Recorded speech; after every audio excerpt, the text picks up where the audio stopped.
Welcome to another lab in Network Support Services, Windows Networking. I will be hosting this lab in Hyper-V. You as the student will follow along, answering all questions and taking the appropriate screenshots as shown in your worksheet. So let's begin. Welcome to 70-740 Lab 8, Configuring Virtual Machine, that's VM, Settings. In this lab, we're going to perform 3 different exercises in our lab challenge, and then finally we might do a little bit of cleanup.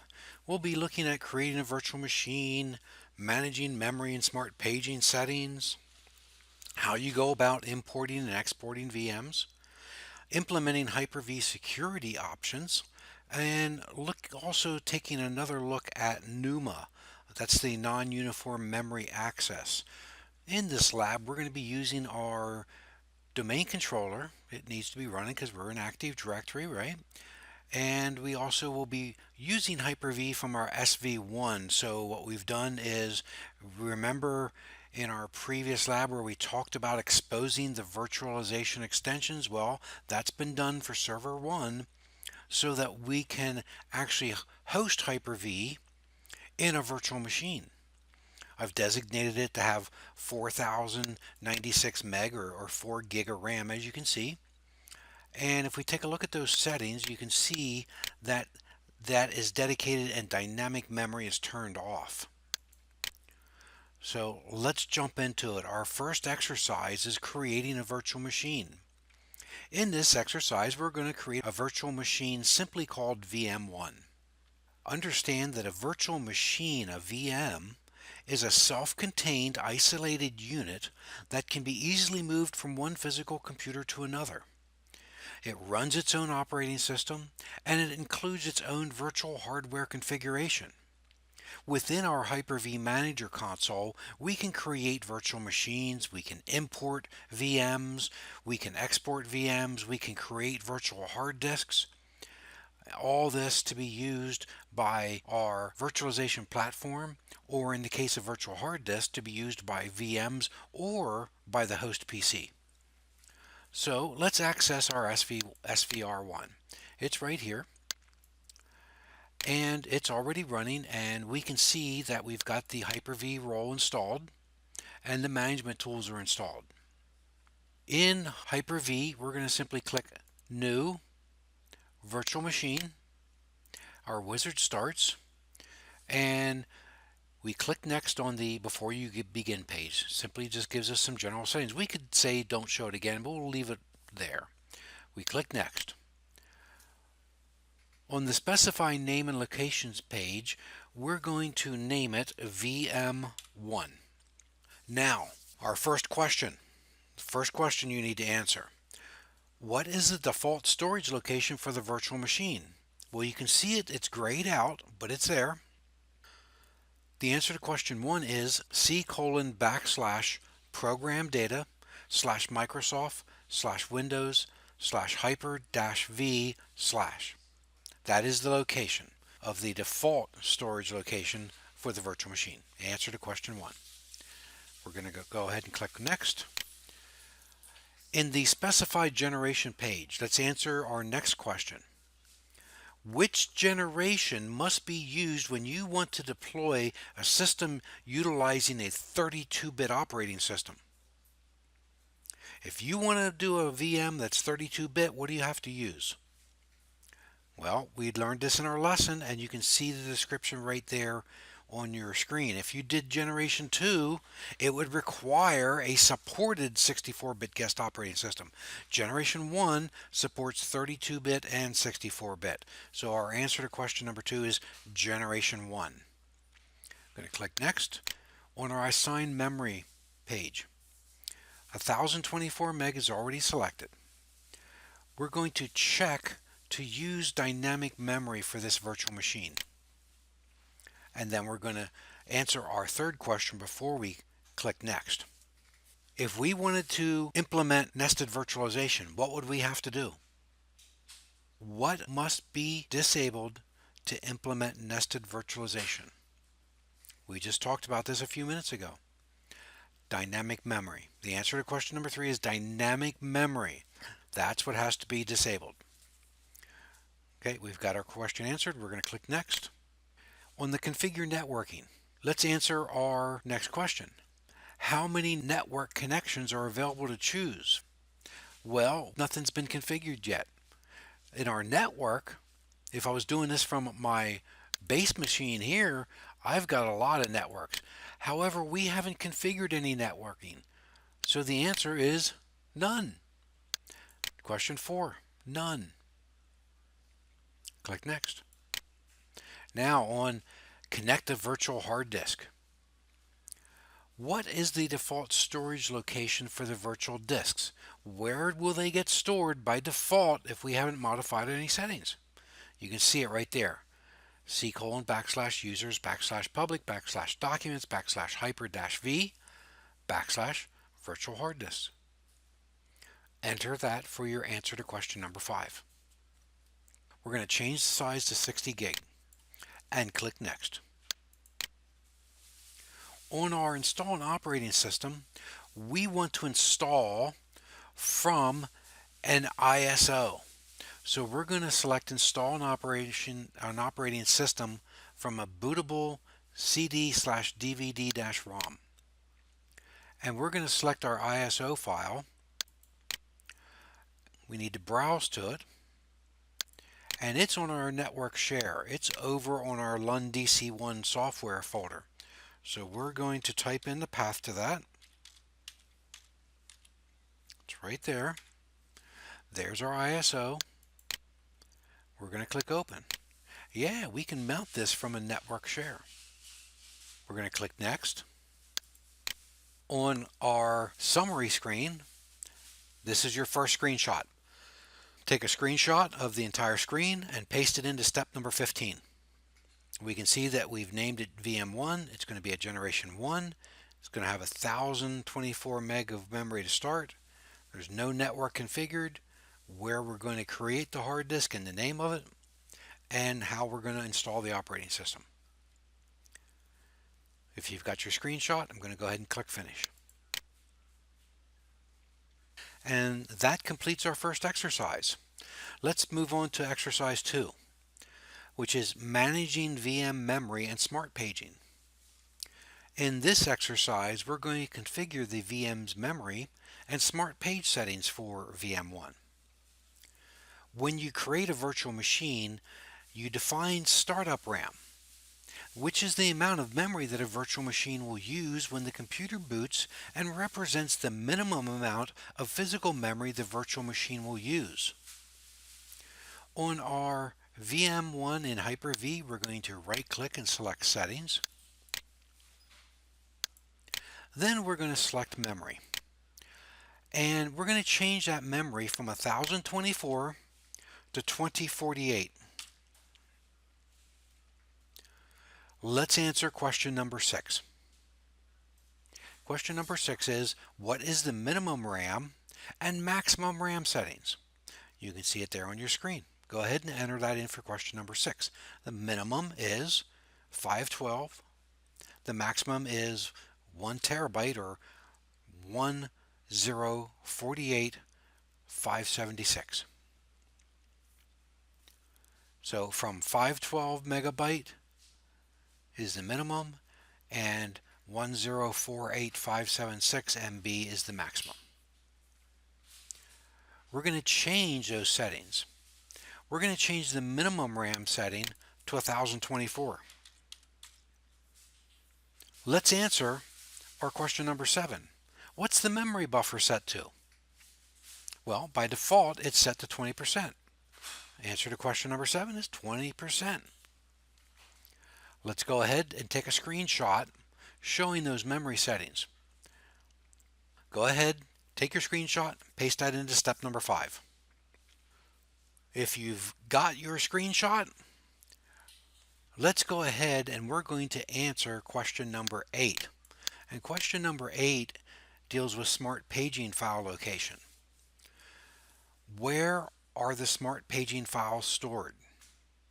Well, you can see that right here. The smart paging files are stored at C:\program data /Microsoft /Windows /Hyper-V.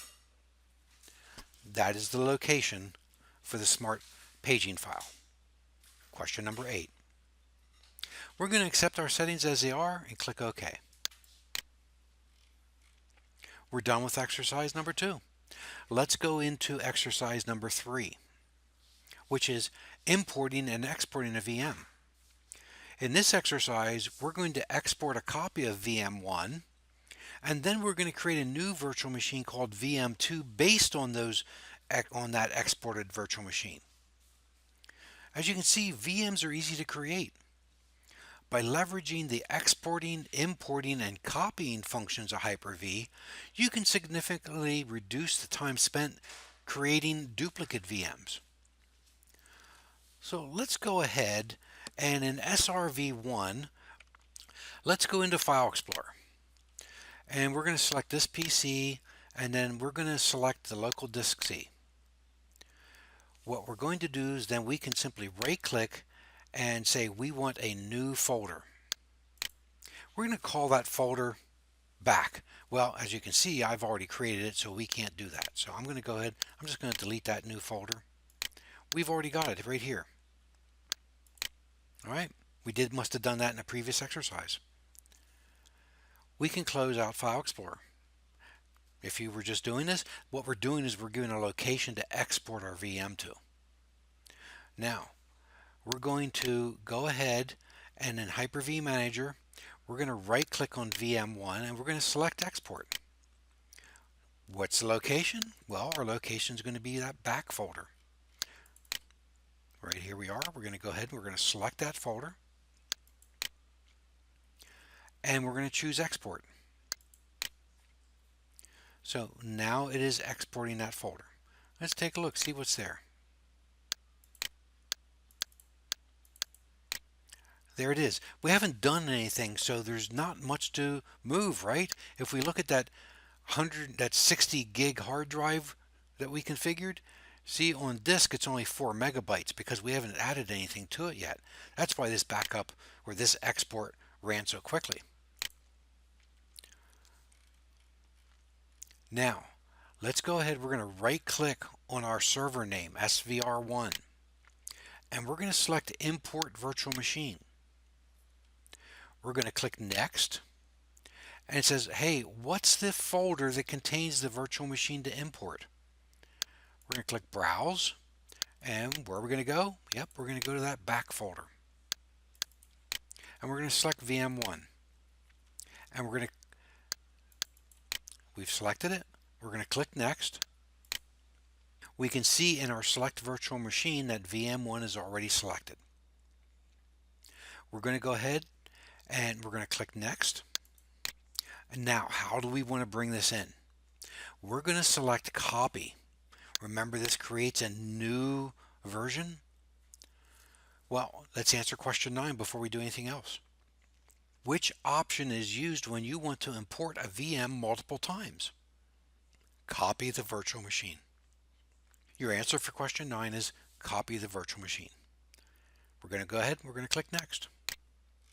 Now, we can choose to store our folders in a different location. We're going to do that. We're going to check store the virtual machine in a different location. And now, what we're going to do is we're going to take and we're going to say VM2. C:\VM2. So we're taking the files that we exported from VM1 in that folder, and this is where we're going to store them. For the smart paging location, the checkpoint, and the virtual machine configuration. All three of them are going to go to the same place.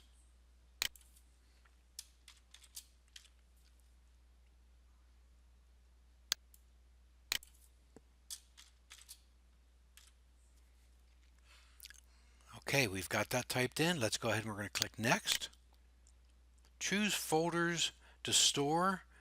Well, where do we want to do it? We want to choose to store it in VM2.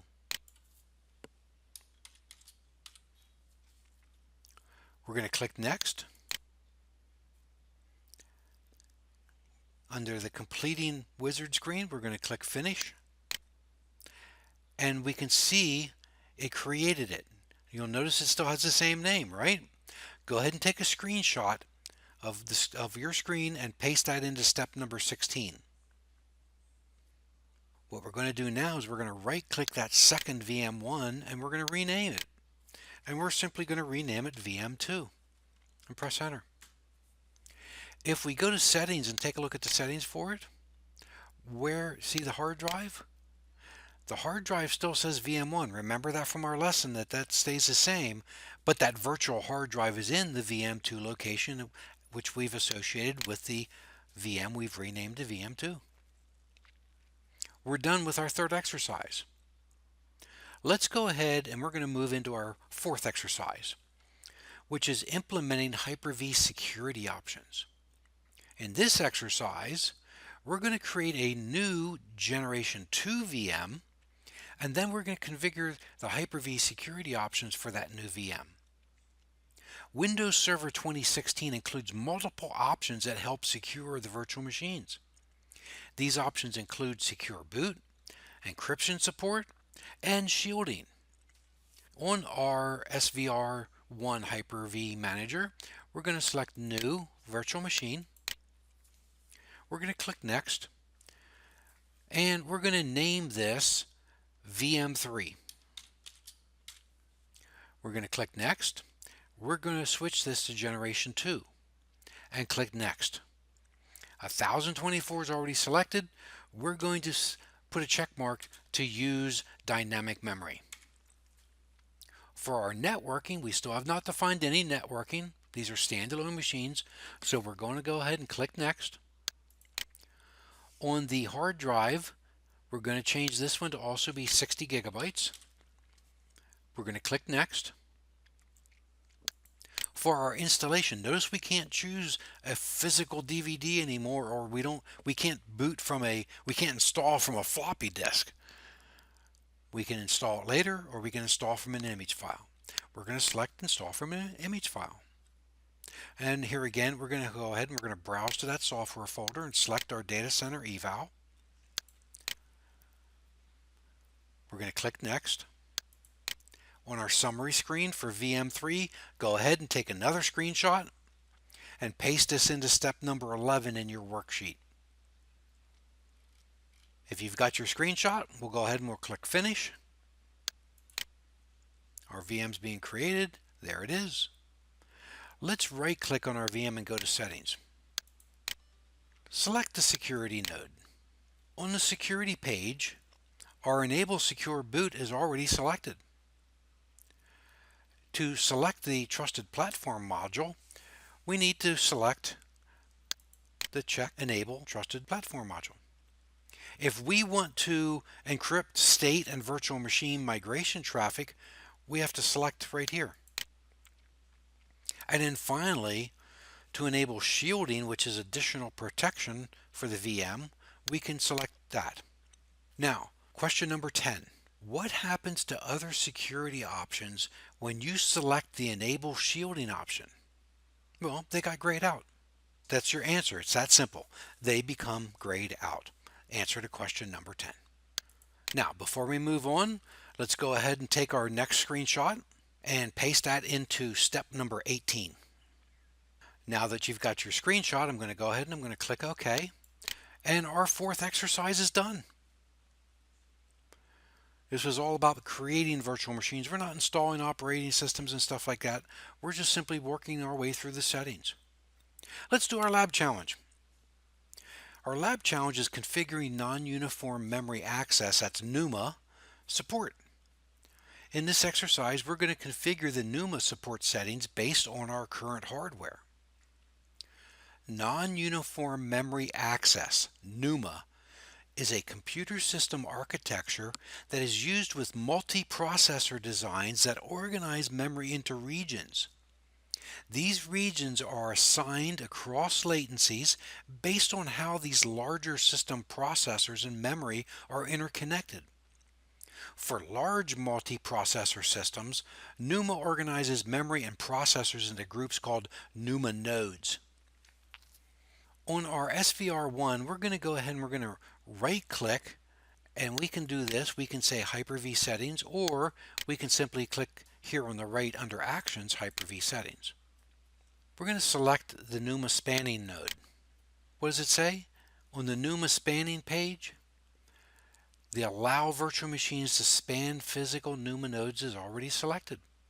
It's simply a check. That's all you have to do to enable it to your VMs. We're going to go ahead and we're going to click Cancel because it's enabled on the server. Let's right-click VM3 and go to Settings. In Settings, we're going to go ahead and we're going to select the processor node, and we're going to expand it. See NUMA? Here's our NUMA options.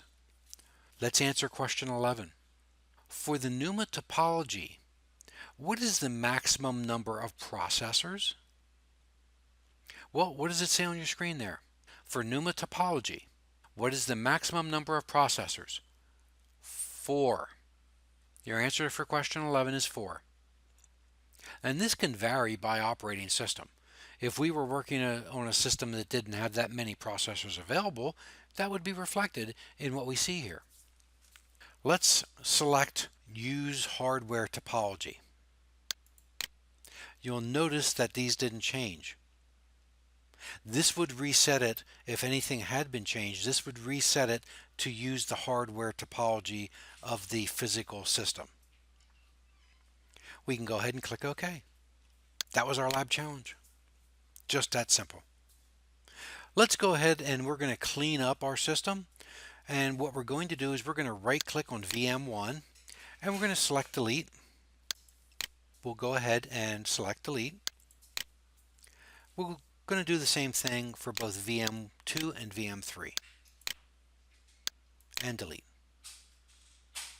That deletes the VM configurations. However, just so you know, if we look on our disk, for example, our exported disk, that's still there.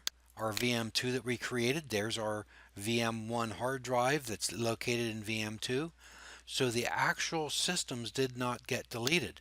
If we wished to, we could say New Virtual Machine, and then instead of creating a new hard drive, we could connect to one of those old hard drives. That's what I was talking about when I said if something happens to your configuration file, throw it out and make a new one. You simply reconnect to the existing hard drive. Now, one other thing I want to show you before we end this, and it's on our physical machine. Let's take a look at our WinServer core. We're going to go to Settings, and we're going to take a look at the hard drive on that. And let's click the Inspect. It's configured with a 60 gig drive. So as far as the operating system, as far as that Windows Server Core operating system is concerned, it has a 60 gig hard drive attached to it. The actual space on disk is less than 12 gigabytes. This is where dynamically expanding hard drives shine. From the virtual machine, it believes it's got one size. From the physical utilized space, it's typically much less. Conservation of space. Thank you for viewing 70-740 Lab 8. I'll see you in the next lab or lesson.